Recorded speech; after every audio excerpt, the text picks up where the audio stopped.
Vom merge în secțiunea outdoor împreună cu Dan Barta, selecționer și coordonator al acestei secțiuni, și vom vorbi mult franceză în această oră, pentru că mi-am permis să aduc din membrii a două companii pe care le puteți vedea pe străzile Sibiului și în diferite piețe, alături de Dan Barta, căruia îi spun bună ziua și mulțumesc că ne-a facilitat întâlnirea de astăzi.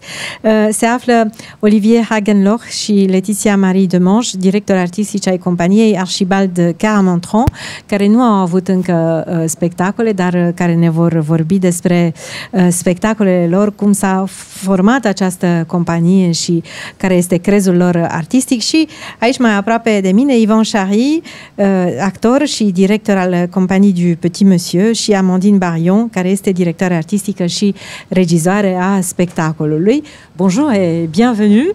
Bienvenue à tous et merci d'avoir trouvé le temps de nous rendre visite aujourd'hui dans notre plateau. Avec plaisir. Bonjour. Voilà, bonjour. Après, on passera le micro à tout le monde. Je crois qu'il y a quelqu'un qui voudrait sortir un peu derrière moi. Moi, je vais essayer de faire un peu de place.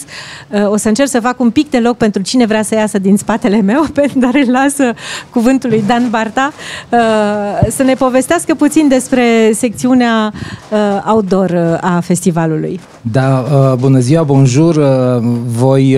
Voi mulțumi și în limba franceză. Merci beaucoup pour nous inviter. Eu voi fi cel care voi vorbi mai puțin în franceză astăzi, pentru că ritmul festivalului și faptul că vorbim foarte mult în engleză, fiind limba oficială a festivalului engleza, mă obligă să nu mă fac de râs în fața partenerilor noștri francezi, așa că voi prefera să vorbesc în limba română. Secțiunea outdoor are ceva absolut extraordinar și ții minte că vorbeam la precedenta noastră discuție că i-am simțit lipsa în anul pandemiei. Atunci ne-am dat seama de fapt despre forța extraordinară a acestei secțiuni, pentru că pe toată durata festivalului este, în primul rând, sunt spectacole care sunt extrem de așteptate. Pe toată durata festivalului ele se desfășoară peste tot în centrul orașului. Orașul a știut să se doteze cu mai multe locuri care să primească aceste companii, că este piața Haberman, că este piața mică, piața Huet, pietonala Bălcescu, piața mare, parcurile și promenada mai nou, iată, da. Și marea particularitate, în primul rând, sunt spectacole gratuite pentru toată lumea și sunt zeci de mii de oameni care vin zi de zi peste tot în oraș, vin cu copii, vin cu mic cu mare, cam așa se spune. Exact, da. Și vin nu numai din Sibiu, vin din localitățile din prejur. Deci, una din marile forțe ale festivalului este puterea de a aduce comunitatea împreună, de a aduce oamenii împreună pentru aceste spectacole și a transmite, aș spune, și celor mici frumusețea și magia, teatrului de stradă, da. Da, este superb că Sibiul poate găzdui în atât de multe locații aceste spectacole de stradă.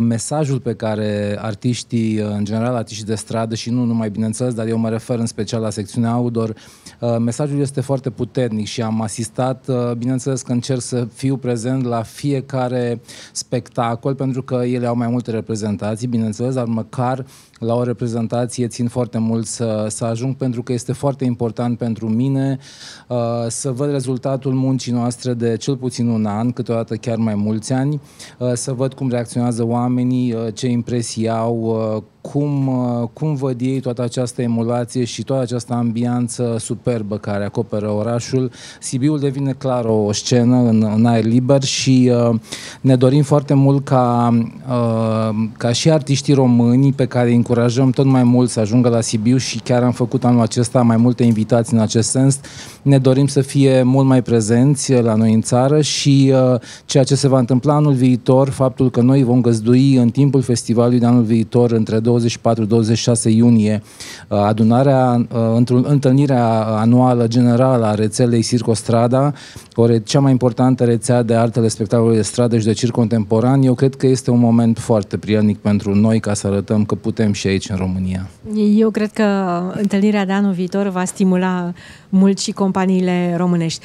Poate tragem câteva linii directoare ale programului de stradă de anul acesta. Da, mă voi referi la început la companiile franceze, pentru că pentru mine cel puțin și pentru noi ca festival, Franța reprezintă un model în ceea ce înseamnă teatrul de stradă. Au mulți ani în spate de lucru în această zonă.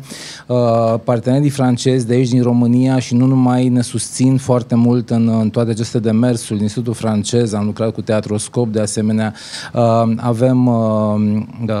Avem foarte multă susținere și asta înseamnă enorm. O cincime din programul outdoor de anul acesta reprezintă companiile franceze. Am aici 8 nume de companii: Transexpress, Si Elixir, Si de Petit Monsieur, Si Zalatai, Si Kervan, Paris Benares, Récupère Tout și, bineînțeles, Archibald Caramantran. Festivalul acoperă, ca de obicei, așa cum ai spus, multe zone din centrul istoric al orașului în special, și programul este gândit în așa fel încât publicul să poată parcurge un traseu foarte divers, pentru că totdeauna încercăm să aducem spectacole cât mai diverse, care să placă publicului larg. Încercăm să aducem spectacole mici pe de-o parte, care se pretează foarte bine pentru piața Haberman, piața Huet, câteodată și în piața mică, în parcurile din zonă, la promenada Sibiu, și mergem încet spre aceste parade de stradă, spectacole de nivel mai mare, și încheiem cu acele spectacole de mari dimensiuni din piața mare, care fac deliciul publicului de fiecare dată. Aș menționa faptul că acum, pe final de festival, în ultimul weekend, în cel al doilea weekend, acoperim piața mare cu trei spectacole deosebite, zic eu. Fiecare în felul lui are ceva interesant. Este o companie din Italia, mâine urmează francezii de la Si Elixir, sâmbătă, și încheiem cu spaniolii de la Charcha, cu un spectacol care duce înspre zona de război versus pace, și cu siguranță mesajul final este acela de pace. E o organizare extrem de minuțioasă, pentru că nu sunt numai companii care au un spectacol într-un loc fix. Există deambulări pe Pietonala Bălcescu și nu numai. Lucrul acesta trebuie făcut pentru siguranța, oferind siguranța tuturor, atât a artiștilor, cât și a spectatorilor. Bineînțeles, și pentru artiști poate fi foarte complicat uneori, pentru că oamenii vor să ajungă cât mai aproape de ei, să-i fotografieze, să îmbrățișeze. Chiar ne place să oferim și să vedem momentele de final de spectacol, când toată lumea e în jurul artiștilor. Ivan deja a avut parte de astfel de momente cu toți copiii în jurul lui. Este un efort fantastic în spate, este o muncă incredibilă de echipă. Nu suntem mulți, dar totdeauna faptul că ne adunăm, deja știm cum să lucrăm, ne simțim unii pe alții, în cadrul echipei avem mulți ani în spate, și faptul că vin voluntarii, 500 de voluntari exact înainte cu o săptămână de festival, după ce au fost trăinuiți, bineînțeles, câteva luni în urmă, vin să ne ajute în acest efort de a arăta publicului ce înseamnă FITS. Si vous me permettez, je vais commencer la discussion en français avec Yvan, parce que j'ai déjà vu un de ses spectacles, la Piazza Mică. Alors, j'aurais jamais imaginé de voir quelqu'un faire autant de choses avec une petite tente, mais ça m'a fait bien rigoler, parce que c'est la fameuse histoire pardonnez-moi, mais c'est de la tente Décathlon qui s'ouvre comme ça, hop, juste en la jetant en l'air, et que personne ne sait la replier. Et vous partez de ça. Voilà, absolument, c'est 2 secondes pour l'ouvrir et 45 minutes pour la replier, quoi. Et voilà, vous avez fait un spectacle là-dessus. Voilà. C'est un spectacle qu'on a créé ensemble avec ma metteur en scène, Amandine Barion, qui m'a dit un jour, ça serait bien. On avait vu un court-métrage de Chaplin où il a un transat en toile. Ça dure 1 minute, et elle m'a dit, ça serait bien de trouver quelque chose qui ressemble à ça, sans se prendre pour Charlie Chaplin, mais faire ça avec quelque chose de moderne. Et pendant quasiment 2 ans, on a cherché quel objet pourrait s'adapter à ça. Et un jour, elle m'a dit, ah ouais, la tente Décathlon. Je dis mais non, c'est ridicule, ça, c'est nul comme idée. D'abord, j'ai râlé. Si c'est tellement vrai. Non seulement c'est ridicule, mais c'est ça qui est drôle, parce que c'est tellement vrai. Après, on a travaillé 1 an et demi là-dessus pour trouver tout ce qui était possible de faire, quel type de tente. Donc, on a essayé tous les modèles de tente de chez Decathlon pour voir comment ça bouge, comment ça se plie, comment ça réagit. Et après, on a construit le spectacle comme ça. Voilà. Mais moi, je voudrais, avant de parler du spectacle, je voulais vous connaître un peu mieux, comprendre comment cette compagnie s'est formée et comment quelqu'un qui a fait des études de droit est arrivé à faire des spectacles de rue. Alors, là, j'étais encore très jeune. J'étais en 3e année de droit et je suis parti du jour au lendemain dans un cirque. Après, j'ai essayé de monter des spectacles dans des cirques, j'ai essayé d'être jongleur, je voulais être clown, mais pourquoi ? Pourquoi vous avez claqué la porte ? Ça, c'est une bonne question. Parce que je pense que je m'ennuyais fortement à la fac de droit. Et un jour, je me dis non, mais ça, c'est pas possible, quoi. Je vais pas pouvoir tenir toute ma vie comme ça. Donc, du jour au lendemain, j'ai appelé mes parents et j'ai dit je pars de la fac. Il y a eu un grand silence au téléphone. Et le lendemain, j'étais dans un cirque. Et vous connaissez déjà le milieu circassien ou pas du tout ? Pas du tout. Et pourquoi le cirque ? Parce que je voulais être clown, mais je savais pas où aller. Oui. Donc, je dis je vais aller dans un cirque, super. Et j'ai rien appris. J'ai appris à monter les chapiteaux, oui, mais pas le clown. Jusqu'à ce que je commence à travailler avec Amandine. Et là, on a réussi à monter un spectacle 2 puis 3. Alors, vous êtes originaire d'où ? Je vous ai mis un micro. Moi, je suis originaire du sud de la France. Oui. Yvan est d'Alsace. Et on s'est rencontrés dans un stage... de cirque. De danse. De danse contemporaine ? Non, il y avait toutes les danses. Moi, je pense que j'ai la réponse à votre question par rapport à Yvan, puisque j'ai la même réponse. C'est pour ça qu'on fait du théâtre de rue. Parce que le théâtre de rue est souvent l'endroit où on attrape la première graine d'envie de faire de la même chose. Et c'est aussi pour ça qu'on fait vraiment, nous, notre cœur de métier, c'est le théâtre de rue, même si on joue aussi en théâtre, on joue en école, on joue sur des scènes de cabaret. Mais la base de notre métier, c'est le théâtre de rue, parce que c'est l'endroit où, pour la première fois, on se rend compte que c'est possible, c'est chouette, c'est fun, et c'est de la culture, mais sans le côté qui peut être un peu austère dans les théâtres. Et en tout cas, moi, c'est ce qui m'est arrivé. J'ai fait le festival d'Aurillac, qui est un gros festival de théâtre de rue en France, le plus gros. J'avais 16 ans et je pense que c'est comme si j'avais été contaminée et que les plantes ont commencé à pousser sans que je m'en rende compte, puisque moi, j'ai une maîtrise de philo aussi. Et, une maîtrise de philosophie sur le thème du clown. Voilà. Donc, comme beaucoup de gens, j'ai pas osé me dire que c'était possible. Et c'est en rencontrant Yvan qu'on a pu croiser nos 2 plantes qui avaient poussé et qu'on a pu faire ce métier. Donc, ça fait combien de temps que vous travaillez ensemble ? 30 ans. Exact. Voilà. Bon, c'est une belle histoire. Oui, c'est une belle histoire. Moi, j'adore. En plus, j'adore le théâtre de rue parce que c'est un des rares lieux où on peut rencontrer toutes les couches de la société. Autant dans un théâtre, je ne sais pas quelle est la statistique en Roumanie, mais en France, il y a 5% des gens qui vont au théâtre en salle. Parce qu'il faut rentrer dans un théâtre. Dans la rue, on rencontre tout le monde. Et dans la rue aussi, on a la satisfaction de voir si ça plaît ou pas. Si ça plaît pas, les gens partent ou ne restent pas. Alors, il y a une spécificité, mais déjà, en général, pour les théâtres de rue, ce sont des spectacles non verbaux. Donc, mais vous embarquez avec vous le spectateur. Et j'ai vu des extraits d'autres spectacles, par exemple celui avec la cabine téléphonique. D'ailleurs, il y a une belle blague sur votre site, je ne sais pas si c'est une anecdote réelle, avec le douanier suisse. C'est vrai, tout est vrai, tout est vrai. Oui, donc un jour vous étiez avec la cabine. On était avec la cabine à la frontière suisse et le douanier a soulevé la bâche et a regardé et nous a demandé si on pouvait la brancher sur le réseau suisse.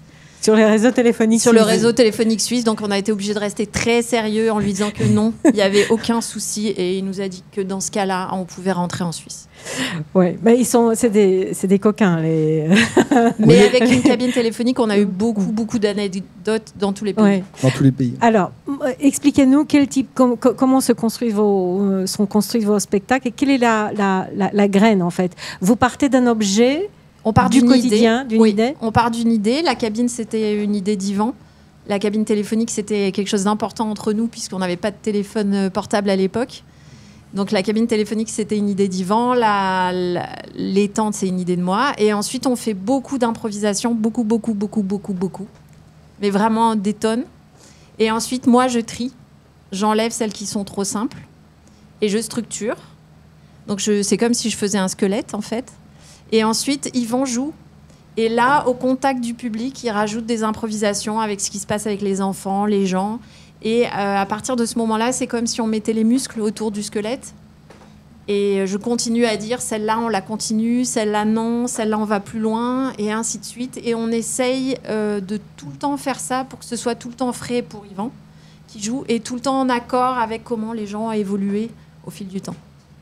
Voilà, on va parler un peu plus tard de comment on construit une dramaturgie et quelle est la relation avec le public qui vous entoure. Mais j'aimerais bien aussi donner la parole à Olivier et à Laetitia pour parler de la compagnie Archibald Caramentran. Est-ce que c'est un vrai nom d'une personne ou c'est plutôt autre chose? Alors, le Caramentran, c'est un personnage populaire assez connu dans le sud-est de la France. Ça vient de carême entrant, c'est-à-dire c'est le Mardi Gras. Il y a le Mardi Gras qui est le jour du carnaval. Le lendemain, c'est le mercredi des cendres. Et le carême entrant, c'est un personnage qu'on brûle traditionnellement en Provence, qu'on peut appeler Monsieur Hiver dans d'autres plus au nord du pays. Donc carême entrant s'écrit avec un E, carême entrant, et ça symbolise tout ce qu'on veut effacer de l'année précédente. Donc on le juge. Donc c'est un personnage, traditionnellement c'était un personnage de paille, une espèce d'une fantoche de paille qu'on amenait sur la place publique et on le jugeait, on l'acculait de tous les maux de l'année, des mauvaises récoltes, des impôts, etc. C'était aussi le moment où le peuple pouvait faire des mini-révolutions et communiquer aux puissances de la ville ou du village ce qui ne convenait pas. Donc c'est un moment assez important, c'est-à-dire la marionnette, moi je suis marionnettiste et la marionnette sert souvent en politique pour pouvoir communiquer comme le guignol lyonnais, la marionnette de Guignol qui peut communiquer des idées assez révolutionnaires. Et donc ce Caramentran, voilà, c'est une espèce de monstre comme ça qu'on va brûler et avec ça effacer tous les maux pour pouvoir repartir sur une bonne base pour la nouvelle année. C'est un peu le Burning Man mais à la française. Voilà. Et donc du coup, pour moi, ça avait du sens. Donc moi je suis tombé dedans quand j'étais petit puisque je suis originaire d'une famille de théâtre de rue. Mon oncle est un des précurseurs du théâtre de rue puisque c'est un des fondateurs de Délices Dada.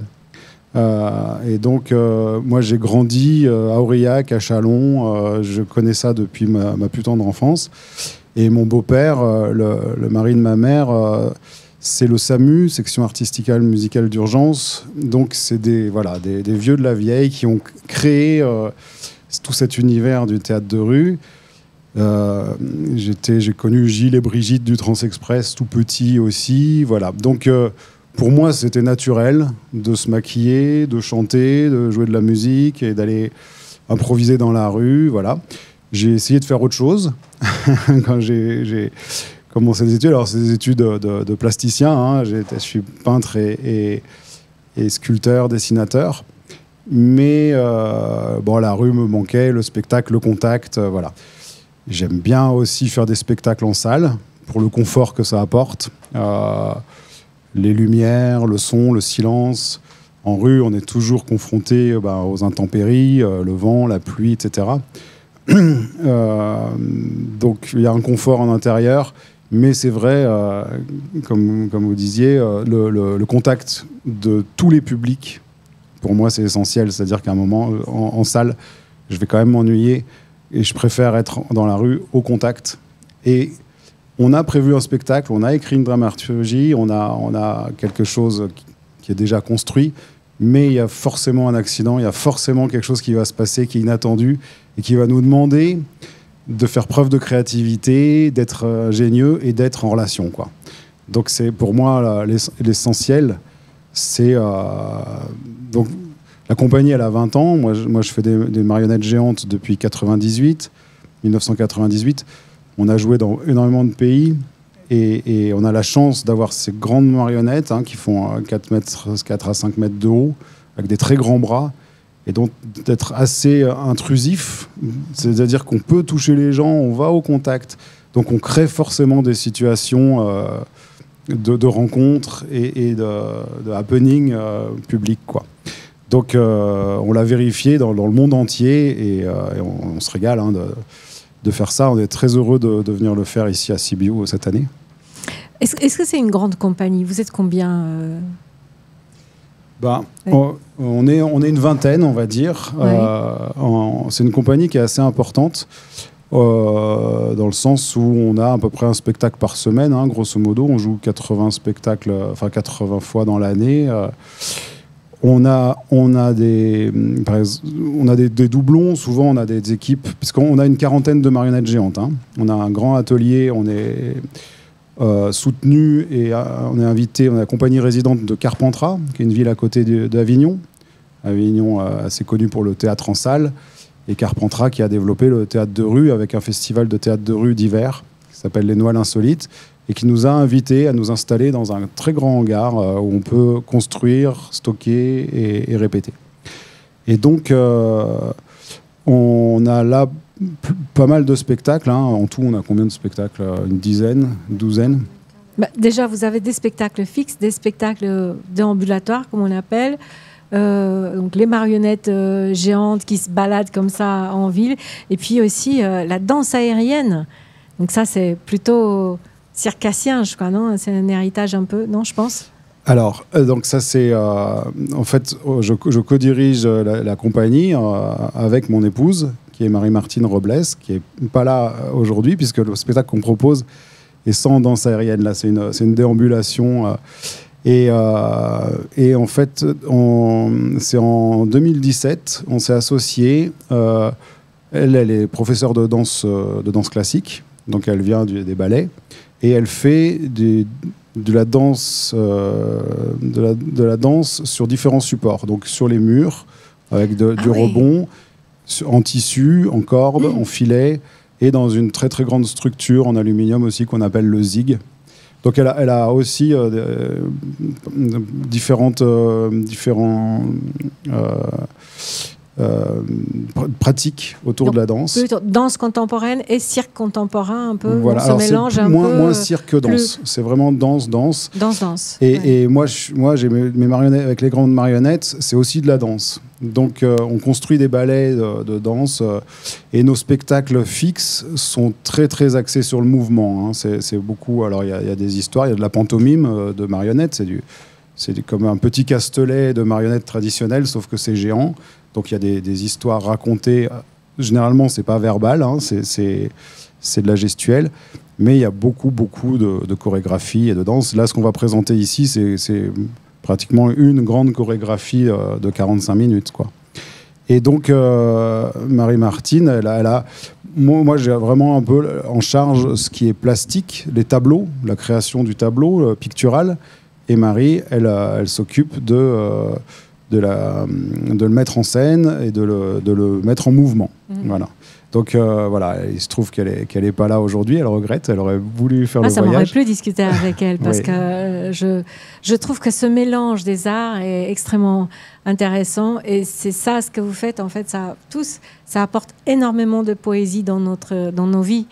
Mais moi j'affectionne beaucoup les spectacles de rue. Est-ce que je vais laisser un peu Laetitia nous expliquer un petit peu ce qu'elle fait au sein de la compagnie et comment on finance en fait, parce que là on rentre dans beaucoup de décors, on fait il y a beaucoup de matériel là-dedans, il faut construire ces marionnettes, il faut se déplacer, c'est compliqué. Voilà, donc moi j'ai rejoint la compagnie il y a 4 ans. Auparavant j'étais programmatrice dans le nord de la France et j'ai rencontré la compagnie dans le nord de la France. Justement, ils étaient venus en résidence de création Ils avaient trouvé du coup des financements chez moi, parce que j'avais eu des financements institutionnels, et du coup, nous, c'était l'année de la marionnette. On s'est rencontrés comme ça, et puis j'ai déménagé. Maintenant, on travaille ensemble, et moi, mon job, en gros, c'est de chercher des financements, chercher des possibilités de programmation en France et à l'international.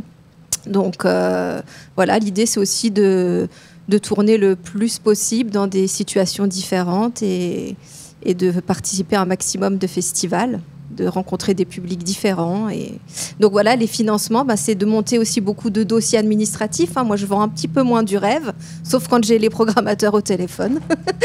mais voilà. Si je peux me permettre, juste parce que nous, on a beaucoup de demandes pour de l'animation, de 2-3 marionnettes qui vont déambuler. Et puis, on aime jouer les spectacles. C'est-à-dire que ce qu'on aime, c'est vraiment comme De La Fontaine ou Petite Fleur. C'est aussi des spectacles en fixe avec justement du son, de la lumière. Souvent, c'est de nuit, avec le tissu. Et c'est écrit. Pour nous, c'est un autre challenge parce que c'est répété, c'est écrit. Il y a beaucoup de temps de recherche. Comme vous disiez aussi, on fait 4 spectacles et puis finalement, on n'en garde que 45 minutes. Et ça, c'est plus difficile à vendre. Et Laetitia fait un gros travail pour diffuser et pour rendre possible. Parce que c'est assez simple d'aller vendre 3 marionnettes pour faire le marché de Noël. C'est plus compliqué. Elle nous a, par exemple, fait voyager beaucoup en Chine, à Hong Kong. Via l'Institut français via aussi, l'Institut par français. exemple, des financements. Et ça, c'est un dossier qui est très lourd, qui prend presque 1 an à mettre en place, avec différents financements, etc. Mais voilà, il y a 12 artistes en déplacement, du matériel, etc.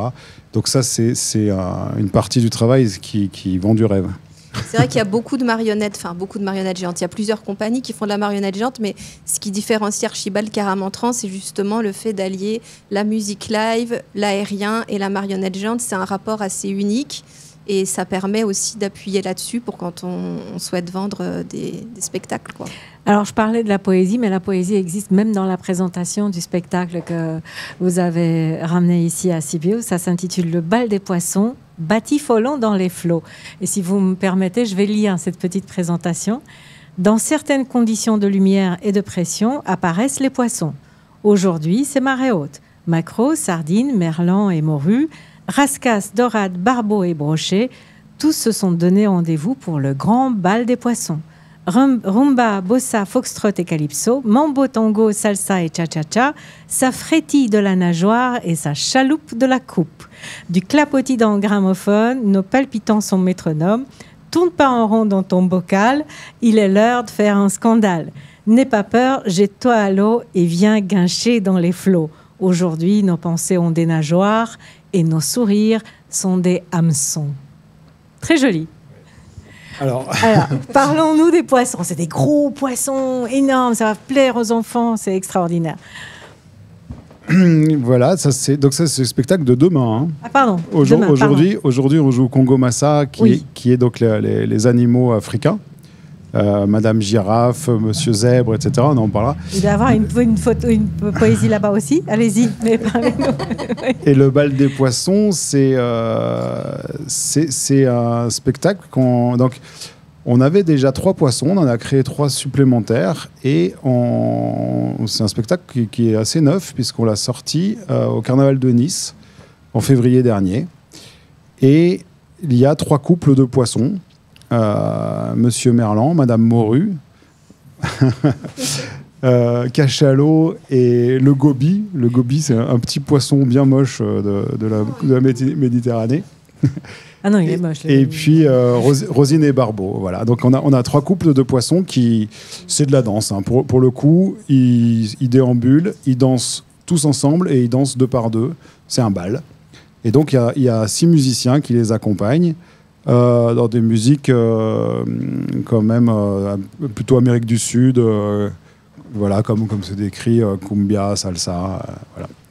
Donc il y a un côté spectacle où on les voit en chorégraphie à observer, c'est une danse, et puis il y a un côté interaction où on va vraiment au contact des gens et si tout se passe bien, on finit en bal populaire, quoi. Et Congo Massa, bal poussière, groove de la brousse. Alors, c'est deux spectacles qui sont un peu similaires avec deux ambiances différentes. Donc, le bal des poissons et Congo Massa, le bal des poissons, c'est sur un bal, on va dire un bal d'Amérique du Sud, et le Congo Massa, c'est Groove de la Brousse, musique africaine, avec donc Madame Girafe, Monsieur Zèbre, Rhinocéros, Hippopotame, Singe.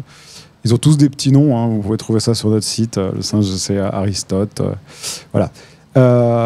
Et là, le même principe, on arrive, on est en spectaculaire, un petit peu plus, comme c'est des animaux sauvages, il y a un petit côté qui peut faire un peu peur au début quand ils arrivent, etc. Et puis petit à petit, on s'apprivoise et on se rend compte que c'est des sapeurs et des danseurs africains. Et là, du coup, on part sur des danses plus africaines. Avec aussi, si tout se passe bien, le bal poussière, ce qu'on appelle bal poussière.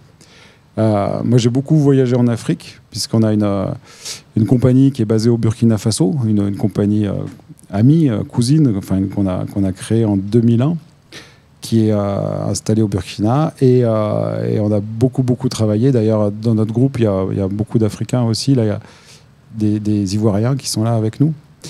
Et donc le bal poussière, c'est vraiment le bal populaire, traditionnel. On dit poussière parce qu'on danse pieds nus dans la poussière et que ça secoue et ça fait monter toute la poussière sur les danseurs. Donc beaucoup de chorégraphie aussi, je pense. Et de danse. Voilà. Et de danse, ouais.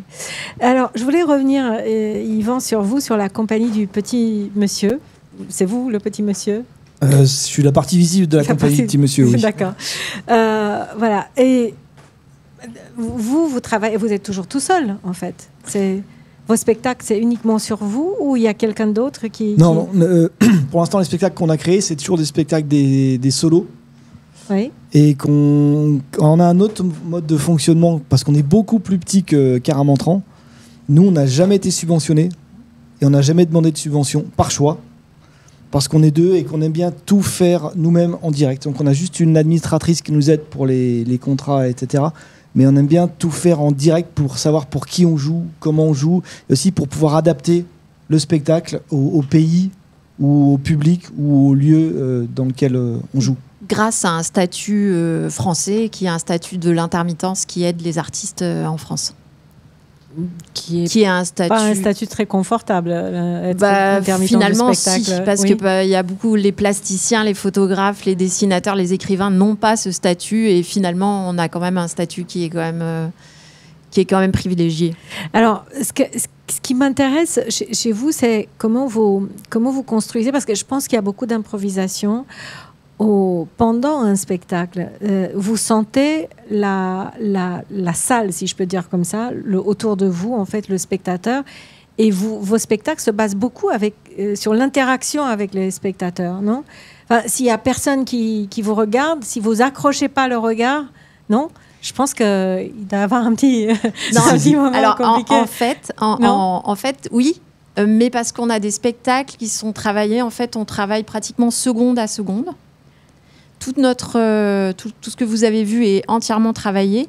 Et donc, ça permet à Yvan d'être extrêmement réactif à ce qui se passe, puisque à chaque moment, il peut partir en improvisation et se rattraper tout de suite et revenir tout de suite.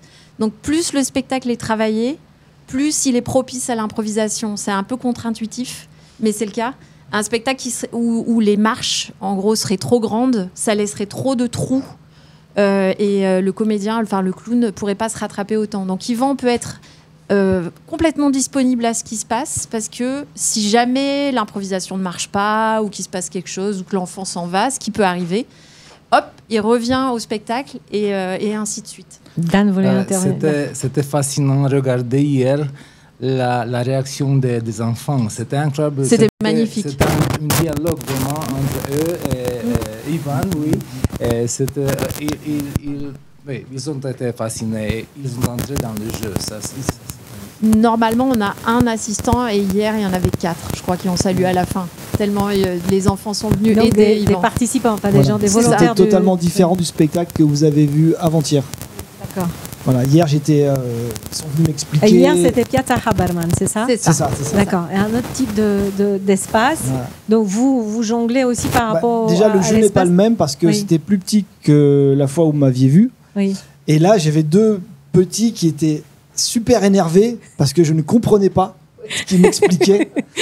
Donc il paraît de plus en plus fort, parce que s'il parle plus fort, je comprends mieux. Et vous avez dit qu'aujourd'hui, il sera quelques phrases en roumain Oui. Ah, ok. Oui. Ah. Pour un spectacle muet, c'est pratique de parler roumain.